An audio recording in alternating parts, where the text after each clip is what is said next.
Arrancamos una nueva edición de Café Financiero en este horario especial por la transmisión del fútbol aquí en Metro, pero siempre con toda la información necesaria para cuidar tu dinero.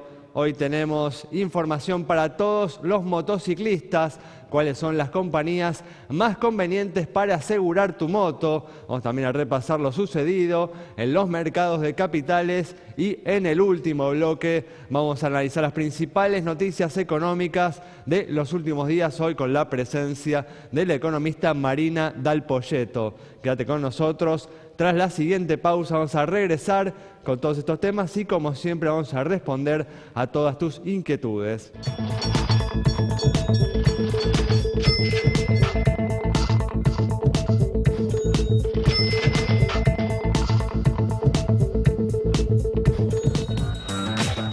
Muy bien, ya estamos aquí con la presencia de Santiago Chelala. Como siempre está con nosotros Yamila Escala y hoy nos acompaña una vez más Miguel Cielonca para hacer el repaso habitual de lo sucedido en los mercados de capitales. ¿Qué tal? ¿Cómo andan? Hola, ¿cómo están? Gracias por estar aquí una vez más. Vamos a arrancar con toda la información que tenemos para hoy, que como siempre es mucha. Vamos a comenzar hablando de la economía y el lunes el Banco Central eliminó las restricciones que todavía regían para la compra de dólares por parte de individuos y empresas, poniendo de este modo punto final al cepo cambiario.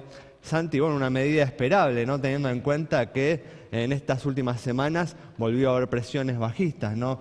Para el dólar, que viene perdiendo, ¿no? En los últimos meses por paliza frente a la inflación, ¿no?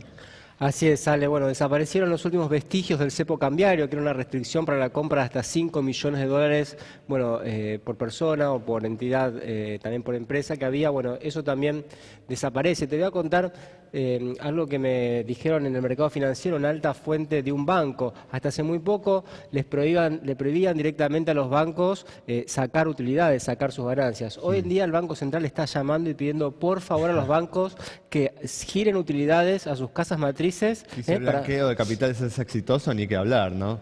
Exactamente, eso para sacar los dólares del mercado, porque hay unas presiones muy grandes hacia la apreciación del tipo de cambio, generando más dificultades en lo que ahora parece ser el mayor problema del gobierno, que es cómo reactivar una economía que está realmente estancada después del tarifazo. Y como vos decías, Ale, se esperan también la llegada de los dólares del blanqueo. Por eso se pusieron un montón de medidas para asegurar que eso no impacte en el mercado cambiario. Se van a poder pagar, digamos, los impuestos del blanqueo en dólares. Se va a poder hacer el giro a la FIP directamente desde las cuentas que están en el exterior. En fin, una batería de medidas vinculadas al blanqueo para evitar que el dólar baje de 15. Parecería ser ese el piso que puso el Banco Central para el tipo de cambio. Sí, el gobierno ha sido, ¿no? Muy exitoso en salir del cepo cambiario sin que el dólar se le desbocara, pero se ha ido, ¿no?, a este otro extremo en el que ahora no encuentra, ¿no?, la manera de lograr que el dólar más o menos vaya al ritmo de la inflación, ¿no? Esto obviamente termina generando problemas para sectores de la economía que tienen que competir en el mundo, ¿no? Porque sus costos aumentan, obviamente, acordemente a lo que sucede con la inflación, pero sus precios va variando de acuerdo a lo que sucede con el dólar. Entonces la rentabilidad de estos sectores se va viendo afectada, ¿no? Claro, vale. Una posibilidad sería bajar la tasa de interés. Esto sería una de las apuestas que tienen los economistas que va a ocurrir, pero aparentemente el Banco Central, hasta que no esté completamente seguro que la inflación se ha detenido, esta inflación que dicen inflación núcleo, parece que no va a bajar la tasa de interés, o lo va a hacer de una manera muy gradual. Si uno, por supuesto, bajara la tasa de interés, habría la posibilidad de que, bueno, no haya tantos pesos dando vuelta. Sería igual una solución, ¿no?, de corto plazo, ¿no? Porque a la larga, con el enorme déficit fiscal que hay, como hemos ya hablado, ¿no?, el otro día con Daniel Artana, inevitablemente, ¿no?, se tiende justamente a una apreciación del tipo de cambio. Entonces, en el corto plazo podría buscarse una solución por el lado de la tasa de interés, pero en el mediano plazo hay que resolver el enorme problema fiscal que hoy tiene la Argentina. Sí, claro, y la famosa teoría de la manta corta, ¿no? Un tipo de cambio que ya está realmente atrasado con respecto a lo que fue la inflación y que está perjudicando principalmente a las economías regionales y, por supuesto, impactando en el empleo. Bueno, muy bien, vamos a cambiar de tema ahora y vamos a brindar información para todos los motociclistas. Cuáles son las compañías más convenientes para asegurar tu motocicleta.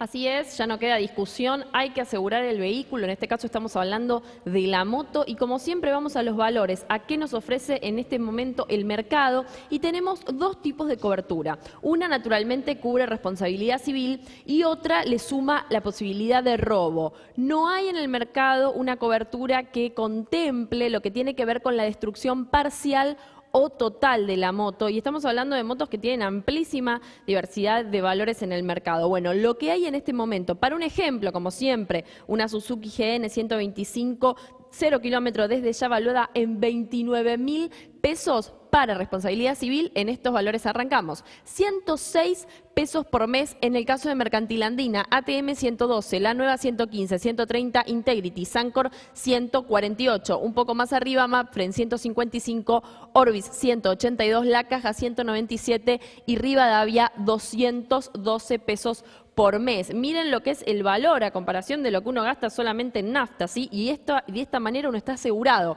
Si vamos a lo que es responsabilidad civil más robo, noten que Triunfo no contemplaba solo responsabilidad civil. Entonces, esta compañía la ofrece si es combinada y sale 387 pesos.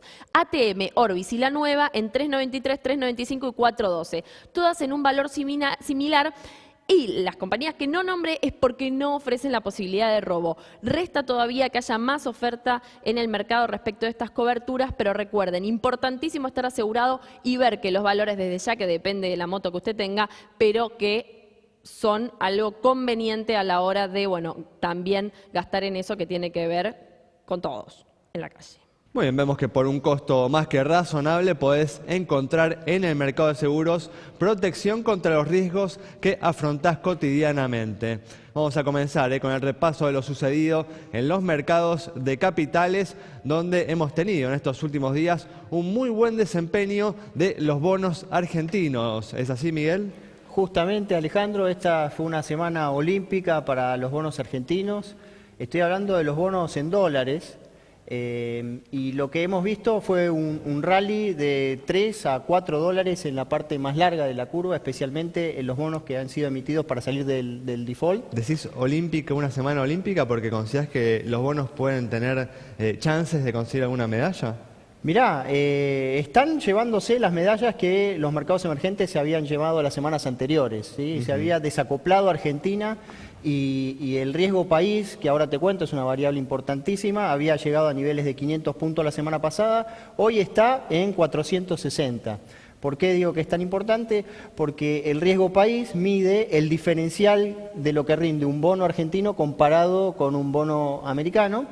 Y no solo es una medida del riesgo de hacer negocios en Argentina, sino que mide en qué condiciones va a acceder al crédito, no solo el soberano, sino también el subsoberano, que son las provincias y municipalidades, y los privados. De manera que es una excelente noticia para Argentina que se comprima el riesgo país, porque obviamente va a mejorar las condiciones de vida de todos. Muy bien, perfecto. Con este dato positivo cerramos este bloque. Quédate con nosotros en instantes. Estamos nuevamente con vos.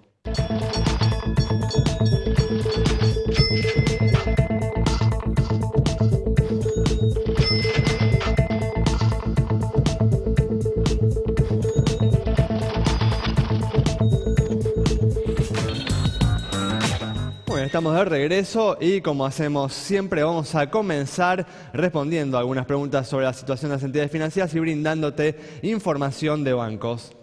Y como siempre, mientras pasamos en pantalla aquí abajo los principales números o características de las entidades financieras, les comento que ya está disponible en Internet una aplicación de la FIP que se llama Nuestra Parte. Ahí uno ingresa con su clave fiscal en la página web de la FIP y tiene qué es lo que sabe la FIP del patrimonio de cada uno de los contribuyentes, de plazos fijos, automóviles, inmuebles. Son las políticas de inducción que está haciendo la Administración Federal de Impuestos para que la gente se sume al sinceramiento fiscal. Este blanqueo que vamos a ver en los próximos meses cuál es en definitiva lo que aporta al fisco para sanear la difícil situación fiscal. Bien, cambiamos de tema y el gobierno reabrió hace algunas semanas el sistema puerta a puerta por el cual los argentinos pueden recibir envíos del exterior por compras que realizan online. Esto generó una reacción de los empresarios locales que temen los efectos que esto puede tener sobre la demanda de sus productos. Magalí Arens conversó con la gente en la calle sobre esta medida.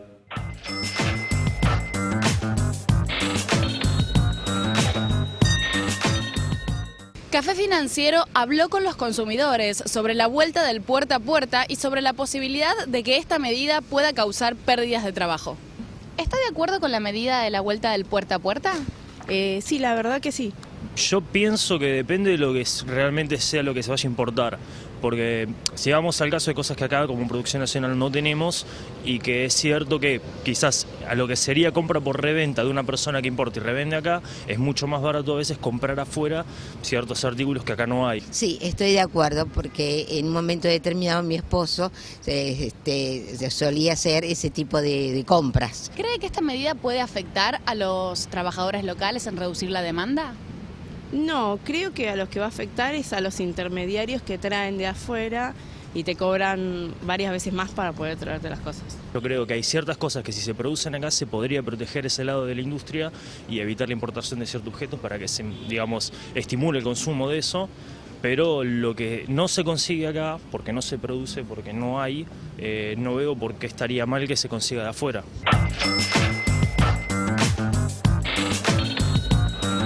Es positiva la intención del gobierno de incrementar la integración de Argentina con el mundo, pero este proceso no debe darse en forma brusca e indiscriminada, y menos aún en un contexto de creciente atraso cambiario, ¿no? Como lo que está empezando a darse en estos últimos meses. Sí, al igual hay que tener en cuenta que el sistema de puerta a puerta todavía es caro, porque hay que pagar un impuesto bastante alto, que es hasta el 50%. Lo bueno es que para libros y para otros bienes de tipo cultural o de educación, ese impuesto no se paga. Muy bien, perfecto. Bueno, vamos a continuar con el repaso de lo sucedido en los mercados de capitales, y hay que destacar lo sucedido en Brasil, donde el real alcanzó su máximo desde julio del año pasado, Miguel. Sí, efectivamente, Alejandro, otra semana olímpica, ahora doblemente por el caso de Brasil.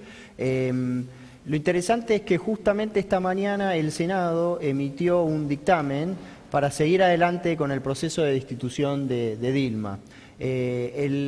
Formalmente, para que culmine ese proceso de destitución, hay que hacer una reunión el día 29 de agosto y una votación, y en esa votación se precisan 54 votos. Lo interesante es que el dictamen que publicó hoy el gobierno en Brasil tiene el apoyo de 59 senadores, con lo cual realmente el guiño está dado para que efectivamente Dilma sea destituida. Y aquí nuevamente es una oportunidad para Argentina. Saben ustedes que Brasil en los últimos años le fue muy mal y eso nos cuesta más o menos 1 punto del PBI por año. De manera que si Brasil despega, es otra buena noticia para nosotros. Muy bien, perfecto. Vamos a cerrar, como hacemos siempre este bloque ahora, con información relacionada con el mercado de seguros. Así es, porque llega una nueva aseguradora, Citroën Peugeot Citroën en realidad es quien la lanza. Y atención, porque es la primera automotriz que se mete en el negocio con planes de expansión. Falta la aprobación de la IGJ. Mientras tanto vemos los datos de las compañías que ustedes ya conocen, que ya existen, sí, que nos van consultando a través de las redes sociales. ¿Cuáles? @Café Financiero en Twitter, en Facebook también nos encuentran como Café Financiero. Nos escriben y les respondemos. Un nuevo jugador entonces en nuestro mercado. Cerramos así este bloque. Quédate con nosotros. Al regreso vamos a estar dialogando con la economista Marina del Poyeto sobre los hechos más destacados en materia económica de estos últimos días.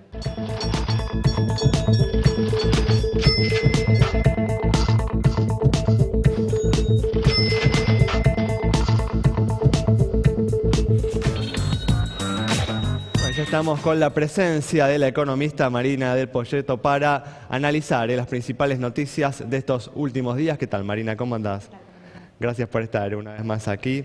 Bueno, una semana en la que, como hablábamos en el primer bloque, el Banco Central eliminó las restricciones que aún persistían para la compra de dólares por parte de los individuos y las empresas, poniendo punto final al cepo cambiario. ¿Esperabas, Marina, al inicio de esta gestión que se iba a desmantelar el cepo cambiario en forma tan exitosa y que hoy vamos a estar más preocupados porque el dólar está perdiendo frente a la inflación y no porque el dólar está creciendo en forma desbocada? A ver, digo, era claro, digamos, a fines del año pasado que, digamos, dentro de la herencia complicada que recibía el gobierno que llegaba, que tenía que ver con el atraso cambiario, el atraso tarifario, la inercia, los déficits gemelos, había un activo que era la baja deuda y en un mundo hiperlíquido. Claro. Y Argentina tenía un problema que era, bueno, estaba trabada, digamos, el tema de la deuda con los holdouts, claro, y esa agenda era claramente, había que resolverla y abrir la cuenta capital. Y lo que estás viendo hoy por hoy son los dólares financieros de colocaciones de deuda de la nación, de las provincias y de las empresas, que junto con el ingreso de los dólares comerciales, digamos, en la estacionalidad de la cosecha, bueno, digamos, meten presión sobre el tipo de cambio a la baja. Ahora, respecto, digamos, al desarme del cepo, digo, la verdad que, digamos, la noticia de ayer, digo, estuvo última en las noticias, o sea, no fue casi relevante. Es cierto. Porque, de nuevo, cuando ingresan dólares, la verdad que el cepo te complica, o sea, cuanto menos restricciones haya, o sea, cuanto más demanda de dólares haya, mejora, si no se te cae el tipo de cambio. Ahora, en el arranque, cuando vos desarmaste el cepo, antes de haber abierto la cuenta capital, lo desarmaste con dólares financieros, digamos, del acuerdo con los bancos, el dólar abrió un tipo de cambio muy razonable, incluso por debajo de lo que cotizaba el contado con liquidación en los días previos, o sea, fue una salida exitosa. Creo yo que te quedaste sin dólares antes de tiempo, antes de abrir la cuenta capital, y sobre todo con un banco central que en el arranque no compró los dólares con lo cual cuando el dólar arrancó en 14, llegó a 12.80 y a 12.80 coordinaste una corrida del tipo de cambio que te llevó a 16. Hubo un momento de zozobra, Pero que el momento de zozobra lo terminaste pagando en términos de costo inflacionario. O sea, yo creo que obviamente es muy difícil hacer política ficción, o sea, que claro, hubiera pasado sí, pero yo hubiera preferido, creo que el objetivo del gobierno era maximizar las ganancias de competitividad o la devaluación real, minimizando la devaluación nominal, porque claro, la devaluación nominal tenía impacto sobre precios, pero además tenía un impacto muy fuerte sobre los costos de los subsidios, de las tarifas de servicios públicos, con lo cual, en términos fiscales, te generaste un problema, te diría, no menor. Por eso, de nuevo, digo, dentro, digamos, del esquema de gobierno, digamos, el desarme del cepo claramente exitoso cuando uno lo contrasta contra los costos que tenía el cepo el año pasado. Y como decís vos, hoy estamos hablando sobre la presión o la apreciación del tipo de cambio como un problema. Pero, digamos, en las idas y vueltas te diría que hubiera sido preferible, digamos, tomar otras decisiones. Claro, tal cual. Vos señalás, ¿no? Justamente coincidís evidentemente en que el proceso que se viene dando y del que conversamos en el primer bloque, justamente esta derrota que está teniendo el dólar en estos últimos meses por paliza contra la inflación es un problema para la economía. Yo lo que te diría es que vos tenés una situación particular donde convive una euforia financiera sobre Argentina con una mega recesión. O sea, es algo, te diría, inédito en la economía argentina. Siempre las recesiones y los shocks inflacionarios, digamos, estaban asociados a salida de capitales. Sí. Bueno, esta vez no se da, esta vez se te da con ingreso de capitales. Y en realidad se te da por el intento de corregir los precios relativos y sobre todo por la decisión del Banco Central de contraer monetariamente de la forma que estás contrayendo. O sea, la contracción monetaria no es producto de la fuga de capitales, sino que la contracción monetaria es producto de una decisión del Banco Central. Y la contracción monetaria de alguna forma te está agudizando los problemas sobre el tipo de la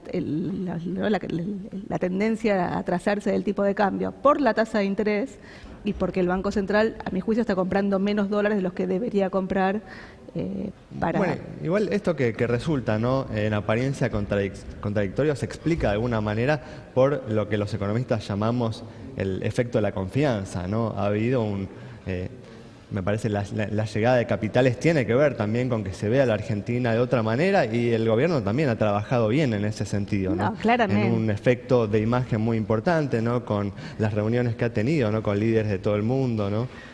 A ver, digo, claramente hay un efecto confianza, digamos, un cambio, digamos, en la gestión, una vuelta al mundo, una vuelta a los mercados, o sea, eso claramente no se puede negar a la gestión actual. Pero también como contracara de eso tenés una situación de baja deuda en el arranque y un mundo que está hiperlíquido. Sí. Un mundo donde, el otro día mirábamos una noticia que nos llamaba la atención. La Comunidad Europea multó a España y a Portugal por no cumplir con las metas fiscales. Metas fiscales que cuando vos las mirás son iguales a las de Prat-Gay, o sea, arrancaban en 6 y terminaban en 4 años en 0. Los multi les cobra 0,2 puntos del producto como multa. ¿Sabés cuánto paga España de tasa de interés? Abajo de 1. Sí, sí. En 2012 estuvo al borde de salir del euro porque no, digamos, no podía hacer frente a los vencimientos de deuda. A pesar de su situación fiscal que no es realmente holgada. Por eso, pero de nuevo, digamos, lo que decimos nosotros es que en el corto plazo, la consistencia fiscal obviamente es importantísima para ver la sustentabilidad de la deuda a mediano plazo, sobre todo para economías como las nuestras que no manejan la tasa de interés. La tasa de interés viene dada por afuera.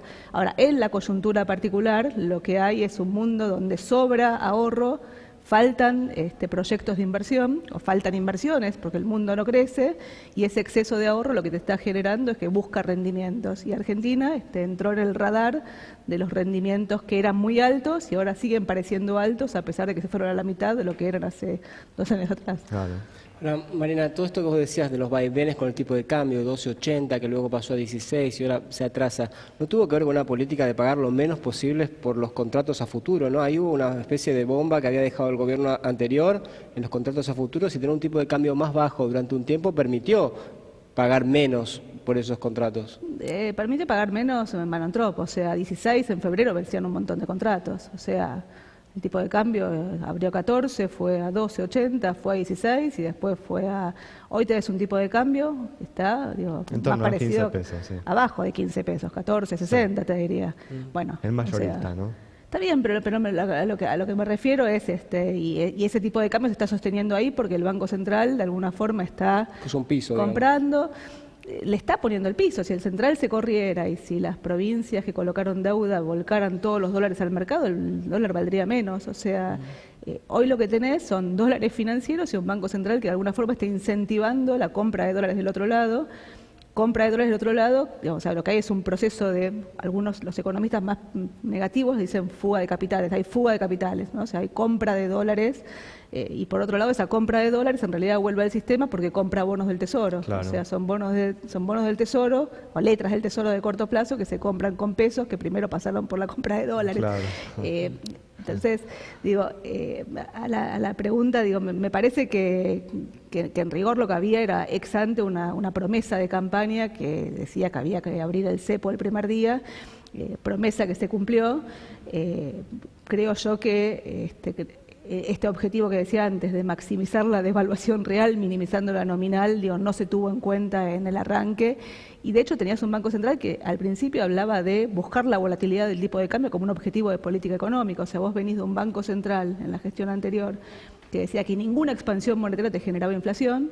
O sea, vos podías emitir infinitamente y no había problemas, a un Banco Central que a días de abrir el cepo pensaba que solo la reputación del Banco Central te iba a estabilizar la demanda de pesos. O sea, nada, en el medio tenés la Argentina y los argentinos y... Bien, nos queda, Marina, poco tiempo, unos 40 segundos para redondear justamente cuáles son las preocupaciones que tenés a partir de todo esto que estás diciendo. No, yo lo que creo es que de corto plazo, estás en el pico de la recesión y ya pasaste los meses de mayor inflación y entendiendo a desacelerarse, creo que el escenario de corto plazo se va a revertir, o sea, de cara al año que viene nosotros vemos crecimiento con una inflación más moderada, hablamos de 5 de crecimiento, con 3 de consumo y 10 de inversión, después uno puede explicar, y desde el lado de las variables nominales uno habla de paritarias en torno al 27, con un dólar moviéndose hasta las elecciones en torno al 17%, y el promedio la inflación en la zona de 23. O sea, ese es el escenario macro. Ahora la pregunta es, ¿dónde haces piso? Hacia el futuro, ¿no? No, ¿dónde haces piso? O sea, todavía uno piensa que eso se va a revertir, básicamente por esta combinación de euforia financiera con desplome del nivel de actividad, todavía ese piso no se vio. Muy bien, bueno, Marina, muchas gracias. Gracias Nos vamos entonces con el análisis de Marina Dal Poyetto sobre la situación económica de la Argentina, las perspectivas que presenta hacia el futuro. Nos reencontramos el próximo domingo a las 21:30 en un horario especial de Café Financiero.